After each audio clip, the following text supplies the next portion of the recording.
अब हमारे पास अपना आखिरी प्रोजेक्ट जावास्क्रिप्ट का जिसका नाम है फॉर्म वैलिडेशन, सबसे ज्यादा यूज होता है। कोई भी वेबसाइट कोई भी डेवलपमेंट करोगे तो भाई साहब ये लगाना पड़ेगा। ये वैलिडेशन होता क्या है? वैलिडेशन लाइक मान लीजिए आपने कोई वेबसाइट बनाया, वेबसाइट में आपने बनाया यूजर और सामने बनाया टेक्स्ट बॉक्स, लाइक का टेक्स्ट बॉक्स आपने बनाया, ठीक है। यहाँ पर आपके पास एक बटन, बटन आपने करा सबमिट, सबमिट, ठीक है। अब जैसे ही आप यहाँ पर सबमिट करते हो, मैंने तो कुछ डाला नहीं, तो यहाँ पर आना चाहिए एरर, और यहाँ आना चाहिए एरर मैसेज, ये क्यों नहीं आपका फॉर्म सबमिट हो सकता। इसी को बोलते हैं वैलिडेशन। समझ में आ गया बात? तो ये वैलिडेशन लगाना हम सीखेंगे कि ये कैसे लगता है प्रोजेक्ट में। ऑलराइट, चलिए अब इसके लिए हम अपने प्रोजेक्ट को सेट आउट करते हैं। सबसे पहले वीएस कोड खोल लो अपना साइड में।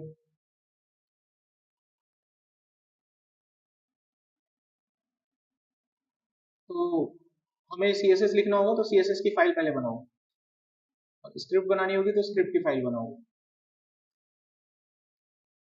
अब अपना प्रोजेक्ट बना लो। तो मैंने यहाँ लिख लिया, चौथा प्रोजेक्ट है ये हमारा, तो मैंने लिखा प्रोजेक्ट नंबर 4, और इसका नाम होगा होम वैलिडेशन। आप कभी इंटरव्यू में जाएंगे, आपको एक फॉर्म बना के दे दिया जाता है और कह दिया जाता है कि इसमें वैलिडेशन लगा के दिखाइए। तो ये तरीका जो यहाँ पर बताऊंगा ऑल इन वन है, हर कुछ इसमें कर सकते हो आप, ठीक है। तो ध्यान से बस इसको देख लीजिए। तो हम चलते हैं अपने HTML वाले पेज पे। This is my HTML page, सबसे बंद कर दीजिए। यहाँ पर इसका बेसिक स्टार्टअप लेना है, स्टार्ट कर दीजिए HTML। स्क्रीन को एडजस्ट करेंगे ऑल्ट जेड, सामने कोड को रन करेंगे ओपन विद लाइव सर्वर, ये सामने कोड आ जाएगा, कोड आ गया सामने। अब यहाँ पर अपना काम चालू करना है हमको, करेक्ट। तो पहले फॉर्म भी बना लेते हैं। तो मैंने लिखा है यहाँ पर एक फॉर्म, ठीक है, बन गया। अच्छा, एक वेलकम फॉर्म और बना लेता हूँ, welcome dot H T M L, ठीक है। मैंने बना दिया एक वेलकम पेज। जब मैं बटन दबाऊंगा तो एक वेलकम पेज खुलेगा मुझे, ठीक है। वैलिडेशन का पता कैसे चलेगा? नहीं तो फॉर्म नहीं खुलना चाहिए ना बटन दबा के, दूसरे पेज पर आपको जंप नहीं होना चाहिए। अगर आपने फॉर्म में वैल्यू को डाली नहीं है तो दूसरे पेज पे जाना ही नहीं चाहिए, ये भी तो चेक करना है हमको। That's my point. तो यहाँ मैंने एक वेलकम पेज बना दिया। अब यहाँ पर बस मैं एक हेडिंग वन डाल के लिख देता हूँ, वेलकम पेज, और यहाँ पर HR एक ड्रॉ कर, बन गया ये पेज। तो अब मैं चाहता हूँ कि जब मैं कहाँ गया ये वाला, जब मैं यहाँ पर कोई बटन वटन सबमिट करूंगा तो मेरा कंट्रोल कहाँ जाना चाहिए? वेलकम पेज पे। एक्शन में जिस पेज का नाम आप लिखते हो फॉर्म सबमिट होने पर यहाँ जाता है, ठीक है। अच्छा, अब मेरे को यहाँ पर अपना फॉर्म तैयार करना है, तो मैंने ले लिया एक टेबल, ठीक है। तो टेबल में सबसे पहले हम क्या बनाएंगे? टेबल में मैं सबसे पहले बनाना चाहूंगा फील्ड सेट, ठीक है। इसमें मैंने बनाया लीजेंड, यहाँ पे लिख दिया मैंने रजिस्ट्रेशन, रजिस्ट्रेशन आने लगा, समझ गया था। अब मेरे को क्या करना है कि भाई ये जो रजिस्ट्रेशन है एक्चुअली क्या है? फील्ड सेट है, फील्ड सेट की हाइट वेट कितनी नहीं रखनी है वो, करेक्ट। तो यहाँ पर मैंने टारगेट किया फील्ड, फील्ड सेट को स्पेलिंग ठीक होना चाहिए। इसकी विड्थ को मैंने 80% रखा, कुछ फर्क पड़ा क्या? इसने उसको उठाया नहीं, फील्ड सेट की स्पेलिंग गड़बड़ है क्या? मैंने जावास्क्रिप्ट में डाल दिया है इसको। हमें डालना है CSS में। CSS कहाँ गई इसकी? खोली नहीं मैंने शायद, यहाँ से खोलो अब आएगी, आ गई CSS। तो यहाँ पर पहले तो भाई अपना यूनिवर्सल टैग लगा लो, मार्जिन 0, चलो छोड़ो इसको, क्योंकि बाय डिफॉल्ट पैडिंग मेरे को मिल रहा है ना, अच्छा लग रहा है ये, तो मैं इसको छेड़ना नहीं चाहता, तो इसको मैं बाईपास कर देता हूँ। तो मैं यहाँ पे लिखता हूँ फील्ड सेट, और इसकी विड्थ को मैंने कर दिया मान लीजिए 400 पॉइंट। तो कुछ फर्क पड़ा? कुछ नहीं पड़ा। तो एक्चुअली वो क्या होगा फिर? बोलिए, जब ये फर्क ना पड़े तो दुनिया सबसे आसान तरीका अपना इनलाइन CSS, तो ऐसी जगहों के लिए ही बनता है वो। यहाँ पर क्या करो, स्टाइल पे जाओ, यहाँ लिखो विड्थ 400 पॉइंट, अब देखो फर्क पड़ा? पड़ा। जब ना चले तो इनलाइन है अपना होगी। इसी को बोलते हैं कि रेयर चांस होंगे जब ये लगाना पड़े, जब सारे रास्ते बन रहे हैं वैसे लगा दीजिए। हमारा बन गया यहाँ पर। अब हम क्या करते हैं, ये जो हमने बनाया इस पूरे को हम डालते हैं एक डिव में, इस पूरे को हम एक डिव में डाल देते हैं। डिव क्लास दे दिया कंटेनर, ठीक है। और ये पूरा फॉर्म मैं उसमें असाइन कर देता हूँ, ये फॉर्म के अंदर डालते हैं, इसको कट किया, यहाँ पे डालते हैं, ये टेबल में इसी में चलने दूंगा, ठीक है। इससे क्या होगा, मैं वेबसाइट को बीच में ला सकता हूँ, क्योंकि डिव को सेट वेट कर लेंगे हम। यहाँ पे CSS में जाएंगे, डिव जिसकी क्लास है कंटेनर, इसको करेंगे टारगेट, एक बॉर्डर लगाएंगे पहले,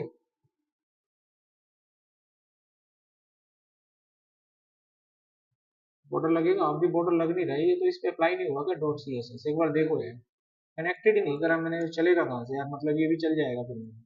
ठीक है, मैंने फाउल तो अटैच नहीं करा ना इसमें, तो पहले भाई अटैच कर लो उनको। C S S C attach हो गया, अब देखो चल रहा है सब बढ़िया एकदम। ठीक है, अच्छा दूसरा स्क्रिप्ट भी अटैच कर लीजिए। तो यहाँ पर आपके स्क्रिप्ट हो गई, माई स्क्रिप्ट ये भी अटैच हो गया, मतलब अब चल रहा है यार, कोई दिक्कत नहीं, अब लग गया है वो मैंने रह देते उसको मैं नहीं छेड़ रहा। ओके, अब मैं इसकी एक विड्थ कर देता हूँ, 400 था, मैं 450 ले लेता हूँ।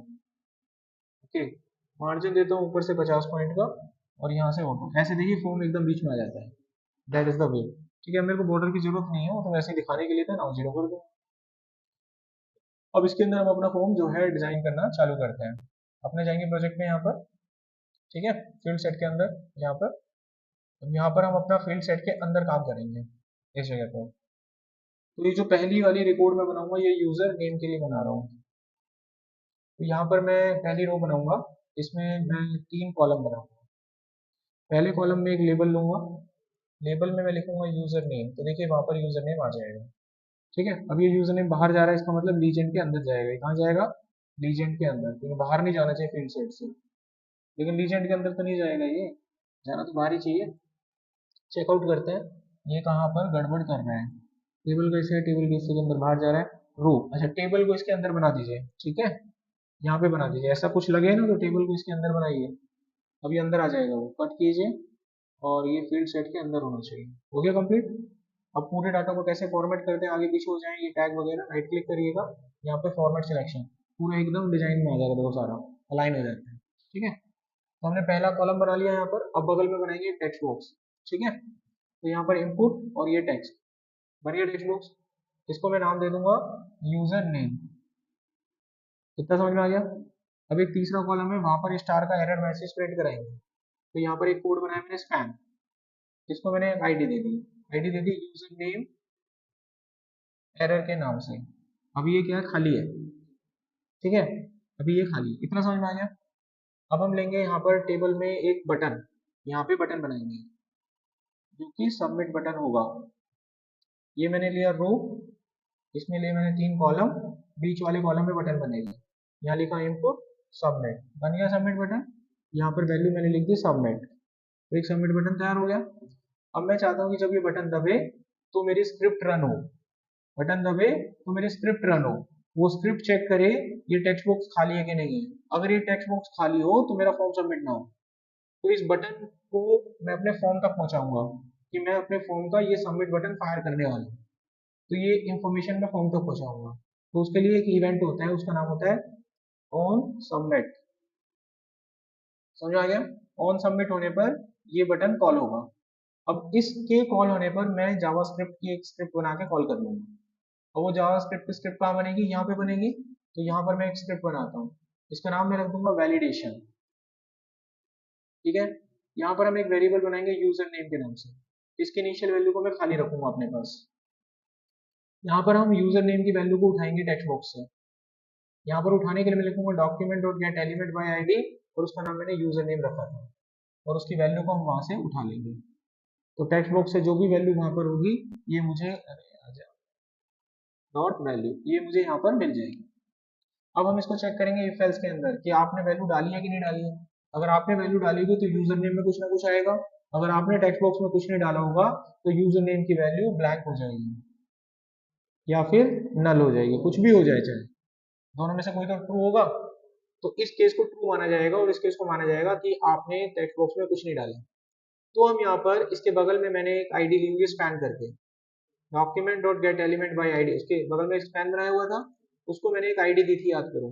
उसको मैंने नाम दिया था यूजर नेम एरर करके। तो उसके अंदर मैं स्टार नाम का मैसेज प्रिंट कराऊंगा यहाँ पे ऐसे, समझे बात? तो वहां पर बगल में स्टार नाम का मैसेज आने लगेगा, और यहाँ से मैं रिटर्न कर दूंगा फॉल्स। फॉल्स का मतलब होगा कि बटन सबमिट ना हो। यहाँ से मैं रिटर्न कर दूंगा फॉल्स, इसका मतलब माना जाएगा कि बटन सबमिट नहीं होगा। अगर मान लीजिए आपने उसमें कुछ डाला होगा तो कंट्रोल एल्स के पास जाएगा। तो यहाँ पर आपकी ड्यूटी बनती है document dot gate element by ID का इस्तेमाल करो, और जो यूजर नेम है बगल में जो एरर लिखा था वहां पर जो आपने स्टार डाला था भाई साहब, उसको हटा दीजिए। हटाना पड़ेगा ना, क्योंकि आपने डाल दिया डाटा वहां पर, इसको हटा देंगे। Clear point? समझ में आ रहा है ना? अच्छा, एक टेक्निकल मैसेज, अगर ये फॉर्म में यहाँ स्टार आ जाएगा, एक टेक्निकल एरर हम नीचे प्रिंट करेंगे। एक टेक्निकल मैसेज नीचे प्रिंट करेंगे ना कि क्या गलती की वजह से स्टार आ रहा है, तो वो एरर दिखाएंगे काम अपने फोन में बटन के नीचे। ये बटन है आपका टेबल के बाहर, यहाँ पर दिखाएंगे, फील्ड सेट के बाहर दिखा देता हूँ, यहाँ पे दिखा देता हूँ, ठीक है। तो फील्ड सेट के बाहर यहाँ पे दिखाऊंगा, तो यहाँ पर मैं एक एक डिव बना लेता हूँ, और इसके अंदर मैं लिखता हूँ एक क्या है, एक स्पैन बना लिया मैंने, और मैंने इसको एक आईडी दे दी एरर करके, इसमें आएगा वो एरर मैसेज, ठीक है। हम गए अपने स्क्रिप्ट पे, एरर तो जब खाली होगा जब भी आना चाहिए ना, तो यहाँ पे लिखना है मुझे वो, तो मैं लिखूंगा document dot gate element by ID, ID का नाम था एरर। अब मैं इसके इनर एचटीएमएल में वो मैसेज प्रिंट कर दूंगा, मैसेज में डाल दूंगा कि user name can not be empty, समझ जाएंगे आप, user name can not be empty, एक मैसेज वहां पर स्क्रीन पर देखने को मिल जाएगा। और जब आपने डाटा डाल दिया है तो ये मैसेज मुझे डिलीट करना होगा, ये मैसेज मुझे डिलीट करना होगा, चूंकि ऑलरेडी हो जाएगा, कोई इश्यू नहीं है। अब मैं इतना काम होने के बाद जो वैल्यू आपने डाली है इसको मैं कहीं सेव भी करके रखूंगा, क्योंकि ये वैल्यू कल को बटन दबाने के बाद जब मैं वेलकम पेज पे जाऊंगा तो जो यूजर का नाम आपने फॉर्म में डाला है मुझे दूसरे पेज पर भी भेजना है, आपको ये वैल्यू उठानी भी है इसलिए। तो दूसरे पेज पर वैल्यू पे कैसे भेजूंगा, तो उसको मुझे कहीं ना कहीं स्टोर करना होगा ब्राउजर में। तो डेटा को ब्राउजर में स्टोर करने के लिए जावास्क्रिप्ट हमको एक क्लास देता है जिसका नाम होता है लोकल स्टोरेज। तो मैं यहाँ लिखूंगा लोकल स्टोरेज, और इसके अंदर सेट आइटम डाल दूंगा। मैं यहाँ पर बनाऊंगा एक वेरिएबल, वेरिएबल का नाम ले लूंगा मैं यूजर नेम, और इसके अंदर मैं यूजर नेम की वैल्यू को स्टोर करके अपने पास रखूंगा। अब मेरा काम यहाँ पर हो चुका है, डन हो चुका है। अब जब देखिए अब ये कोड कैसे काम करेगा, आपने फॉर्म दबाया, बटन सबमिट किया, बटन सबमिट किया, बटन सबमिट करते ही ये होगा फायर, एक्शन में आएगा, एक्शन में होते ही मैं यहाँ पर उस फंक्शन को कॉल कर लूंगा, और जो भी वो रिटर्न कर रहा है उसको कॉल करूंगा। यहाँ फंक्शन का नाम क्या था, वैलिडेशन, ऐसे ये कॉल हो जाएगा यहाँ पे, ठीक है।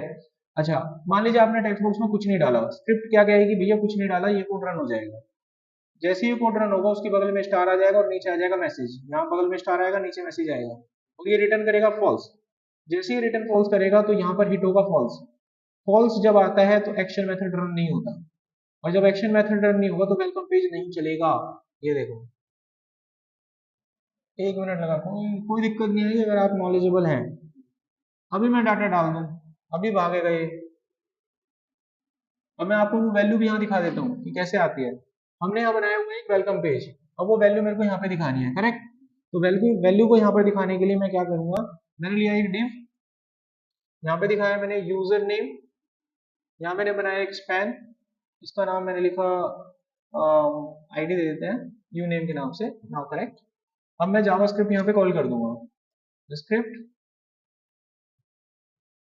टाइप टेक्स्ट जावास्क्रिप्ट, मैं डायरेक्ट यहाँ लिख रहा हूँ तो मतलब डायरेक्ट रन होगी, कहीं कॉल नहीं करना पड़ेगा, मैं डायरेक्ट ही लिख रहा हूँ यहाँ पे। तो मैं लिखूंगा document dot gate element by ID, ID का नाम है user name dot inner HTML, तो ये डायरेक्ट यहीं पे आ जाएगी वैल्यू अपने आप। तो वैल्यू कहाँ से उठाऊंगा, लोकल स्टोरेज से, वहीं तो डाली है मैंने। वैल्यू उठाने के लिए होता है गेट आइटम, वैल्यू किसके अंदर है, यूजर नेम के अंदर है। देखो एस डी एफ, देखिए लाइव, समझ आया कुछ, लग गया, बन गया वैलिडेशन, यही होता है। खाली छोड़ो, फॉर्म सबमिट ही नहीं होगा, ये लगाने के लिए कहेंगे आपसे, ये होता है फॉर्म वैलिडेशन। कोई सवाल, वो बात की बात है, मेरा टारगेट यहाँ है, हाँ समझ में आ गया भाई। अब मैं यहाँ पर एक वैलिडेशन और आपको लगाना सिखाता हूँ, जिसको मैं जिस कंट्रोल पे लगाने जा रहा हूँ उसका नाम है ड्रॉप डाउन, ठीक है। ड्रॉप डाउन पे कैसे लगेगा ये देखते हैं, चलो इसके अंदर नोटिस करते हैं।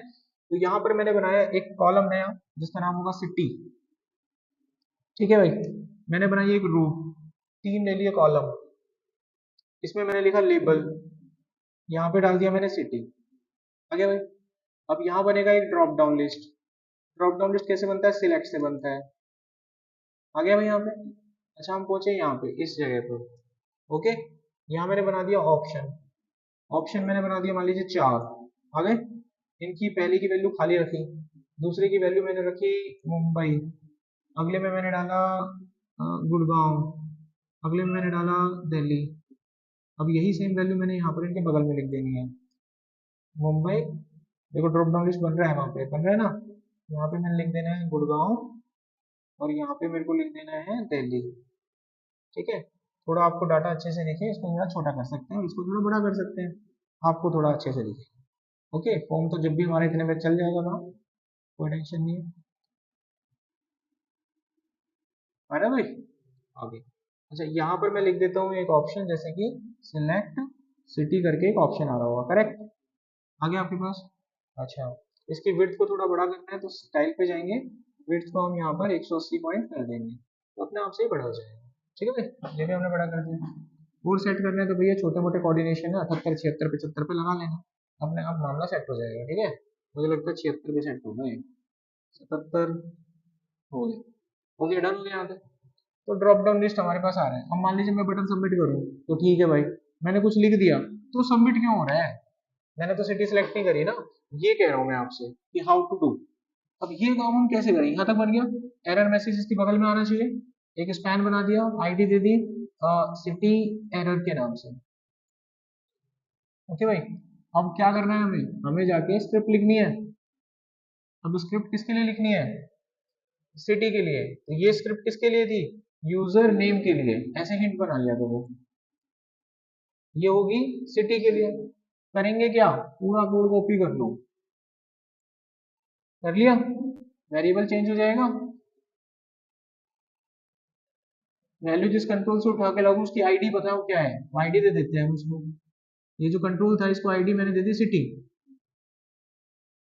तो यहाँ पर हम सिटी को ही तो उठाएंगे, यहाँ पे सिटी को उठाएंगे तो उसकी वैल्यू आ जाएगी। भाई वैल्यू कब आएगी मैं आपको समझाता हूँ, ये फॉर्म है, आपने अगर कुछ सिलेक्ट ही नहीं करा तो वैल्यू में क्या आ रहा है, ब्लैंक। अगर आपने ये सिलेक्ट करा होगा तो वैल्यू में कुछ आएगा ना, इसी का फायदा उठाएंगे यहाँ पे। अगर आपने कुछ सिलेक्ट नहीं करा होगा तो यहाँ ब्लैंक आएगा, ये फायर हो जाएगा। समझ गए बात मेरा। अब यहाँ पर एरर प्रिंट करेंगे उस जगह पे, हो गया। और यहाँ पे मैसेज देंगे city can not be empty, हो गया काम। देख लेना दिक्कत ना हो, यहाँ पर वेरिएबल हमारा सिटी हो जाएगा फाइनल। नीचे आएंगे यहाँ पर, ठीक है, यहाँ पर हमारा सिटी एरर बनेगा, ये हमारा ब्लैंक हो जाएगा। और यहाँ पर हम वैल्यू सिटी की सेव करके लेके जाएंगे दूसरे पेज पे। अब दूसरे पेज पर मैं ये दिखाना भी चाहता हूँ, तो वेलकम पेज पे जाना है, ठीक है। अब वेलकम पेज पे जाने के बाद मैं यहाँ पर उस चीज को दिखाना चाहता हूँ, एक डिव और बनाया, यहाँ पर लिखा मैंने सिटी स्पैन सिटी, हो गया। अब यहाँ पर वो वैल्यू कैसे दिखेगी, इसे कॉपी करके पेस्ट कर लो, ये मेरी आईडी हो गई सिटी, क्योंकि इस पे लिखना है मुझे, सिटी यहाँ कॉल होगा। अब वैल्यू किस में आई थी, सिटी नाम के वेरिएबल में आई थी। कॉन्फिडेंट रहो, कोडिंग एकदम चलेगा, बस नॉलेजेबल होनी चाहिए। देखिए ये फंसा, अभी नीचे का भी फंसेगा, डोंट वरी, ये फंसा। अब डालो सिटी सेलेक्ट करके, तुरंत भागोगे दूसरे पेज पे, ये देखो आगे समझ। तो हमने इसको भी कंप्लीट कर लिया। अब हम वैलिडेशन रेडियो बटन पे लगा के और देखते हैं, ठीक है। तो रेडियो बटन और बना लेते हैं जेंडर का, यहाँ पे तो यहाँ मैंने लिखा जेंडर। तो अब ले ली मैंने एक रो, उसमें ले लिए 3 कॉलम, ठीक है। पहले कॉलम में मैंने यहाँ पे लिख दिया जेंडर, ठीक है। अब यहाँ पे बनेंगे 2 रेडियो बटन, ओके। मैंने लिखा इनपुट रेडियो, इसका नाम मैंने जेंडर ग्रुप कर देना है इसको, और इसको मैं वैल्यू दे दूंगा यहाँ पर मेल की, और बाहर मेल लिख देता हूँ। ऐसा ही सेम मैं एक और बनाऊंगा रेडियो बटन, इसको भी ग्रुप कर दूंगा सेम नाम देके, इसके अंदर मैं वैल्यू डाल दूंगा फीमेल की, और यहाँ पर फीमेल लिख दूंगा, हो गया काम। अब एरर मैसेज प्रिंट करने के लिए बगल में एक स्पैन बना दूंगा, यहाँ पर मैं इसको एक आईडी दे दूंगा जेंडर एरर के नाम से, सिंपल बढ़िया काम हो गया। कम से कम मेरा यहाँ रेडियो बटन दिखेगा, आपको रिफ्रेश कीजिए, नाउ मेरा रेडियो बटन। अब मैं चाहता हूँ कि जब बटन सबमिट करूँ अगर आप कोई भी यहाँ पर ऑप्शन सेलेक्ट ना करें तो एरर होना चाहिए, ठीक है। अच्छा एक काम करो, जितने भी एरर आते हैं वो रेड कलर में आने चाहिए, इसके लिए मैं CSS पे जाऊंगा और ये काम भी निपटा देता हूँ अभी। पहला काम आईडी है सिटी एरर के नाम से, दूसरा कंट्रोल था नेम यूजर नेम, तीसरा अब ये हो गया जेंडर के नाम से, और एक चौथा एरर के नाम से तो है ही सबसे नीचे। इन सबको मैंने ग्रुप करा और इन सबका कलर मैंने भाई साहब रेड कर दिया। अब देखो एक ही झटके में सारा निपट गया,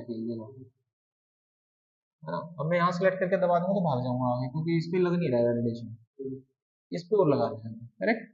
तो देखो कैसे करना है काम, कहाँ होगा, स्क्रिप्ट पे होगा। और कैसे होगा काम वो हम एकदम बिल्कुल नए सिरे से करेंगे यहाँ पे, ठीक है। अब इसको समझिए, मैंने क्या करना है, एक वेरिएबल लेना है x, document dot gate element by name से उठाना है डाटा, मैंने उसका नाम जेंडर दिया था। ऐसा करने से दोनों रेडियो बटन इसमें आ जाएंगे, दोनों आ जाएंगे। अब मेरे को ये पता करना है कि दोनों में से कौन सा आपने चेक किया है। उसके लिए मैं एक लूप चला दूंगा और इसको स्टार्ट करूंगा 0 से और लेके जाऊंगा x की जो लेंथ है उससे एक कम, क्योंकि इसमें 2 आएगा तो 0 से 1 चलेगा ना अरे ऑटोमेटिकली। तो ये 2 बार चलने के लिए तैयार हो गया लूप। आपके 3 रेडियो बटन होंगे तो 3 बार चलेगा, 4 होंगे तो 4 बार चलेगा, अब 2 है तो 2 बार चलेगा। अब यहाँ पर हम चेक करेंगे भैया कौन सा वाला रेडियो बटन सेलेक्ट कर रखा है आपने। वो कैसे चेक करेंगे, एक्सो फाइव मतलब x0 मतलब पहले रेडियो बटन। चेक करने के लिए प्रॉपर्टी होती है चेकड नाम की। भाई साहब अगर आपने ये चेक कर रखा होगा तो इसमें एंट्री मिल जाएगी तुमको। अगर मेल सिलेक्ट करा होगा तो एंट्री मिल जाएगी, और फीमेल करा होगा तो अब तुमने कोई भी चेक नहीं करा होगा तो एंट्री नहीं मिलेगी। अब हम इसका फायदा उठाएंगे, कैसे उठाएंगे, मैं एक वेरिएबल ले लूंगा जेंडर नाम का जिसकी वैल्यू ब्लैंक रखूंगा, ठीक है। अगर आपने कोई सा भी सिलेक्ट कर रखा होगा तो मैं इस वेरिएबल में उसकी वैल्यू उठा लूंगा, उसकी वैल्यू उठा लूंगा, किसकी, एक्सो फाइव की। अब मान लो आपने मेल सिलेक्ट कर रखा था तो मेल की वैल्यू आ गई, आपने फीमेल सिलेक्ट कर रखा था तो फीमेल की आ गई। आपने कोई भी सिलेक्ट नहीं कर रखा था इसमें एंट्री नहीं मिलेगी, और इसमें एंट्री नहीं मिलेगी तो जेंडर ब्लैंक रहेगा ना। अब भैया इसका लॉजिक ये रहा। अब इसको उठाएंगे हम कोड को, same to same ditto copy किया, यहाँ पे पेस्ट किया। अब हमारा जो वेरिएबल है इसमें वैल्यू उठाई थी ना हमने जेंडर की, इसको हटा देंगे। तो इस जेंडर में कोई ना कोई वैल्यू आई होगी, अगर ये ब्लैंक है तो ये कोड नीचे भागेगा। जब ये कोड नीचे भागेगा तो हम यहाँ पर इसके जेंडर एरर वाले ब्लॉक में स्टार प्रिंट करेंगे और नीचे एरर वाले ब्लॉक में लिखेंगे please select your gender, please select your gender. एक मैसेज सिस्टम पे आ जाएगा। हो गया काम, नीचे आएंगे, नीचे आएंगे और यहाँ पर एक उसको क्लियर करेंगे जेंडर एरर को, और इसकी वैल्यू को जेंडर नाम के वेरिएबल में स्टोर करके चुप ले जाएंगे, ठीक है। अब पेज मारेगा वेलकम पे जाऊं, यहाँ पर उसकी वैल्यू को प्रिंट कराने का कोड लिखना है। यहाँ लिखा जेंडर, एक स्पैन आईडी देके जेंडर लिख दिया। अब इसको यहाँ पे कॉलिंग कर लेंगे, वैल्यू किस में लानी है, इसमें, इसका नाम है जेंडर। कहाँ से आएगी, जेंडर नाम के वेरिएबल से आएगी। हाँ शाबाश, सब कुछ आंखों के सामने चला के देखना। मैंने लिखा राजेश, एरर आ गया। मैंने लिखा मुंबई, आ गया है। मैंने सेलेक्ट करा मेल, ये गई वैल्यू, देखो बन गया ना, खत्म हो गया, कोई दिक्कत, कंप्लीट।